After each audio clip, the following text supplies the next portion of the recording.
Hi friends, ಎಲ್ಲರಿಗೂ ನಮಸ್ಕಾರ. Welcome to Yashu ಪಾಕಶಾಲೆ. ನಾನಿವತ್ತು ಸ್ಟ್ರೀಟ್ ಸ್ಟೈಲಲ್ಲಿ ಅಥವಾ ರೆಸ್ಟೋರೆಂಟ್ಗಳಲ್ಲಿ ಸಿಗುವಂಥ ಗೋಬಿ ಮಂಚೂರಿನ ಈಸಿಯಾಗಿ ಮನೆಯಲ್ಲೇ ಯಾವ ರೀತಿ ಮಾಡೋದು ಅಂತ ತೋರಿಸ್ತಾ ಇದ್ದೀನಿ. ಇದನ್ನು ನಾವು ಬೇರೆ ಆಚೆ ಕಡೆ ತಿನ್ನೋದಕ್ಕಿಂತ ನಾವು ಮನೆಯಲ್ಲೇ ಹೆಲ್ತಿಯಾಗಿ ಇದನ್ನು ಯಾವ ರೀತಿ ಮಾಡ್ಕೊಂಡು ತಿನ್ಬೋದು ಅಂತ ಈಸಿಯಾಗಿ ಅಂತ ತೋರಿಸ್ಕೊಡ್ತೀನಿ. ಬನ್ನಿ ಈಗ ಇದು ಯಾವ ರೀತಿ ಮಾಡೋದು ಅಂತ ನೋಡೋಣ. ಮೊದಲು ಒಂದು ಪಾತ್ರೆಯಲ್ಲಿ ಚೆನ್ನಾಗಿ ಒಂದು ಸ್ವಲ್ಪ ನೀರನ್ನ ಕುದಿಸಿಟ್ಕೋಬೇಕು. ಅದಕ್ಕೆ ಒಂದು ಸ್ವಲ್ಪ ಉಪ್ಪು ಸೇರಿಸ್ಕೊಂಡು ಇವಾಗ ನಾವು ಉಪ್ಪು ಸ್ವಲ್ಪ ಕರಗಿದ ಮೇಲೆ ನಾವು ಕಟ್ ಮಾಡಿಟ್ಕೊಂಡಿರೋವಂಥ ಗೋಬಿನ ಇದರಲ್ಲಿ ಸೇರಿಸ್ತಾ ಇದ್ದೀನಿ, ಅಥವಾ ಹೂಕೋಸನ್ನ ಇದಕ್ಕೆ ಸೇರಿಸಿ ಒಂದು 10-15 ನಿಮಿಷ ಅದನ್ನು ಹಾಗೆ ಒಂದು ಪ್ಲೇಟ್ ಬಿಟ್ಬಿಡಿ. ಈಗ ಇದಕ್ಕೆ ನಾನು ಅದಕ್ಕೆ ಮಿಕ್ಸ್ ಮಾಡೋ ಪೌಡರ್ನ ಪೇಸ್ಟ್ನ ತಯಾರು ಮಾಡ್ಕೊಳ್ಳೋದು ಹೇಗೆ ಅಂತ ನೋಡೋಣ.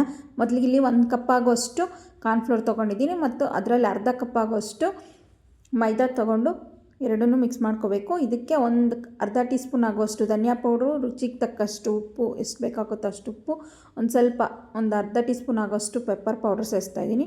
ಮತ್ತು ಇದಕ್ಕೆ ಖಾರದ ಪುಡಿ, ಅಚ್ಚ ಖಾರದ ಪುಡಿ ಮತ್ತು ಕಾಶ್ಮೀರಿ ಚಿಲ್ಲಿ ಪೌಡ್ರ್ ತೊಗೊಂಡಿದ್ದೀನಿ. ಯಾವುದೇ ರೀತಿ ಫುಡ್ ಕಲರ್ ಬಳಸ್ತಾ ಇಲ್ಲ, ಅದಕ್ಕೆ ಇದರಲ್ಲೇ ಕಲರ್ ಬರೋದು. ಇದಕ್ಕೆ ಕಾಶ್ಮೀರಿ ಚಿಲ್ಲಿ ಪೌಡ್ರ್ ತೊಗೊಂಡಿದ್ದೀನಿ. ಒಂದು ಅರ್ಧ ಟೀ ಸ್ಪೂನ್ ಆಗೋಷ್ಟು ಶುಂಠಿ ಬೆಳ್ಳುಳ್ಳಿ ಪೇಸ್ಟು, ಒಂದು ಅರ್ಧ ಟೀ ಸ್ಪೂನ್ ಆಗೋಷ್ಟು ಗರಂ ಮಸಾಲ ಹಾಕ್ಕೊಂಡು ಇದನ್ನು ಮಿಕ್ಸ್ ಮಾಡ್ತಾಯಿದ್ದೀನಿ. ನಾನಿಲ್ಲಿ ಯಾವುದೇ ರೀತಿ ಫುಡ್ ಕಲರ್ ಬಳಸ್ತಾ ಇಲ್ಲ. ಕಾಶ್ಮೀರಿ ಚಿಲ್ಲಿ ಪೌಡ್ರನ್ನೇ ಒಂದು ಸ್ವಲ್ಪ ಜಾಸ್ತಿ ಹಾಕ್ಕೊಂಡ್ರೆ ಅದೇ ಕಲರ್ ಚೆನ್ನಾಗಿ ಬರುತ್ತೆ. ನಾವು ಸ್ಟ್ರೀಟ್ಗಳಲ್ಲೆಲ್ಲ ಫುಡ್ ಕಲರ್ ಯೂಸ್ ಮಾಡಿರ್ತಾರೆ, ಅದು ನಮ್ಮ ಹೆಲ್ತ್ಗೆ ಅಷ್ಟು ಒಳ್ಳೆಯದಲ್ಲ. ಈ ರೀತಿ ನಾವು ಮನೆಯಲ್ಲೇ ಮಾಡಿಕೊಂಡು ತಿನ್ನೋದ್ರಿಂದ ಇದು ಹೆಲ್ತ್ಗೂ ಎಫೆಕ್ಟ್ ಆಗೋಲ್ಲ ಮತ್ತು ತಿನ್ನೋಕ್ಕೂ ಅಷ್ಟೇ ಟೇಸ್ಟಿಯಾಗಿರುತ್ತೆ. ಈಗ ಇದನ್ನು ಎಲ್ಲನೂ ಚೆನ್ನಾಗಿ ಮಿಕ್ಸ್ ಮಾಡ್ಕೋಬೇಕು. ಚೆನ್ನಾಗಿ ಇದು ಎಲ್ಲದನ್ನು ಪೌಡ್ರ್ ಹಿಡಿಯೋ ಥರ ನಾವು ಇದನ್ನು ಮಿಕ್ಸ್ ಮಾಡಿಕೊಂಡು ಒಂದು ಸ್ವಲ್ಪ ಹೊತ್ತು ನಾವು ಇದನ್ನು ಬೇಕಾದರೆ ಒಂದು ಸ್ವಲ್ಪ ಹೊತ್ತು ಬಿಟ್ಟು, ಅಂದರೆ 1 ಅವರ್ ಇದನ್ನು ಮ್ಯಾರಿನೇಟ್ ಮಾಡಿಟ್ಟು ಮಾಡ್ಕೋಬೋದು. ಇಲ್ಲಾಂದರೆ ಕಳಿಸಿದ ತಕ್ಷಣ ಕೂಡ ನಾವು ಇದನ್ನು ಫ್ರೈ ಮಾಡ್ಕೋಬೋದು, ಏನೂ ಆಗೋಲ್ಲ. ಇವಾಗ ಎಣ್ಣೆನ ನಾನು ಬಿಸಿಯಾಗಿ ಹಾಕಿಟ್ಟಿದ್ದೀನಿ. ಎಣ್ಣೆ ಚೆನ್ನಾಗಿ ಕಾದಿರಬೇಕು. ಎಣ್ಣೆ ಚೆನ್ನಾಗಿ ಕಾದಿದ ಮೇಲೆ ಮೀಡಿಯಮ್ ಫ್ಲೇಮಲ್ಲಿಟ್ಟು ಇದನ್ನು ನಾವು ಈ ಥರ ಒಂದೊಂದೇ ಪೀಸ್ನ ತೊಗೊಂಡು ಫುಲ್ಲು ಎಲ್ಲ ಈ ಥರ ಹಾಕ್ಕೊಂಡು ಇದನ್ನು ಮೀಡಿಯಮ್ ಫ್ಲೇಮಲ್ಲೇ ನಾವು ಒಂದು 3-4 ನಿಮಿಷ ಇದೇ ರೀತಿ ತಿರುಗಿಸ್ಕೊಂಡು ಫ್ರೈ ಮಾಡ್ಕೋಬೇಕು. ಚೆನ್ನಾಗಿ ಕಲರ್ ಚೇಂಜ್ ಆಗುತ್ತೆ. ಈಗ ನೋಡಿ ಯಾವುದೇ ರೀತಿ ಫುಡ್ ಕಲರ್ ಕೂಡ ನಾನು ಇದು ಹಾಕ್ಕೊಂಡಿಲ್ಲ, ಆದರೂ ಇದು ಕಲರ್ ಚೆನ್ನಾಗೇ ಬಂದಿದೆ. ಅದಕ್ಕೆ ನಾನಿಲ್ಲಿ ಕಾಶ್ಮೀರಿ ಚಿಲ್ಲಿ ಪೌಡ್ರು ಯೂಸ್ ಮಾಡಿರೋದು. ನೀವು ಇದೇ ರೀತಿ ಮಾಡ್ಕೊಳ್ಳಿ. ಫುಡ್ ಕಲರು ಹೆಲ್ತ್ಗೆ ಅಷ್ಟು ಒಳ್ಳೆಯದಲ್ಲ. ಅದನ್ನು ಆದಷ್ಟು ನಾವು ಯಾವುದ್ರಲ್ಲೂ ಯೂಸ್ ಮಾಡದೇ ಇದ್ರೇ ತುಂಬ ಒಳ್ಳೆಯದು. ನೋಡಿ ಈಗ ಇದೆಲ್ಲ ಫ್ರೈ ಆಗಿದೆ. ಇದನ್ನು ತೆಗೆದು ಒಂದು ಪ್ಲೇಟಿಗೆ ಹಾಕಿಟ್ಕೋತಾ ಇದ್ದೀನಿ.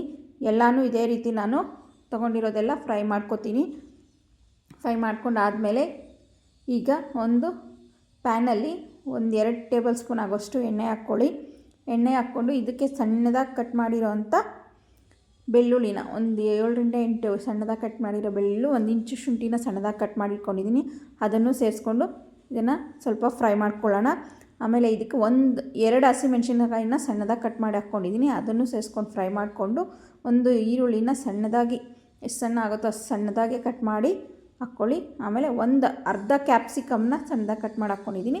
ನಿಮ್ಮ ಕ್ಯಾಪ್ಸಿಕಮ್ ಬೇಡ ಅಂದರೆ ಇಲ್ಲಿ ಸ್ಕಿಪ್ ಮಾಡ್ಬೋದು. ಮತ್ತು ಇಲ್ಲಿ ಒಂದು ಅರ್ಧ ಟೀ ಸ್ಪೂನ್ ಆಗೋಷ್ಟು ಪೆಪ್ಪರ್ ಪೌಡ್ರನ್ನ ಸೇರಿಸ್ಕೊಂಡು ಅದನ್ನು ಮಿಕ್ಸ್ ಮಾಡ್ಕೊತೀನಿ. ಮತ್ತು ಒಂದು ಅರ್ಧ ಟೀ ಸ್ಪೂನ್ ಆಗೋಷ್ಟು ಗರಂ ಮಸಾಲಾನು ಸೇರಿ ಮಿಕ್ಸ್ ಮಾಡಿಕೊಂಡು ಒಂದು ಸ್ವಲ್ಪ ಉಪ್ಪು, ಆಲ್ರೆಡಿ ಗೋಬಿಗೆ ಹಾಕ್ಕೊಂಡಿರ್ತೀವಿ, ಈಗ ಒಗ್ಗರಣೆಗೆ ಮಾತ್ರ ಒಂದು ಸ್ವಲ್ಪ ಹಾಕ್ಕೊಂಡು ಅದನ್ನು ಮಾಡ್ಕೋಬೇಕು. ಇಲ್ಲಿ ನಾನು 1 ಸ್ಪೂನ್ ಆಗೋಷ್ಟು ಕಾರ್ನ್ಫ್ಲೋರ್ ತೊಗೊಂಡು ಅದಕ್ಕೆ ಒಂದು ಅರ್ಧ ಕಪ್ ನೀರು ಸೇರಿಸಿ ಮಿಕ್ಸ್ ಮಾಡ್ಕೊಂಡು ತಿಳ್ತಿರೋ ಥರ ಮಿಕ್ಸ್ ಮಾಡಿಕೊಂಡು ಆಮೇಲೆ ಇದಕ್ಕೆ ಸೇರಿಸ್ಕೊಂಡು ಮಿಕ್ಸ್ ಮಾಡ್ಕೋಬೇಕು.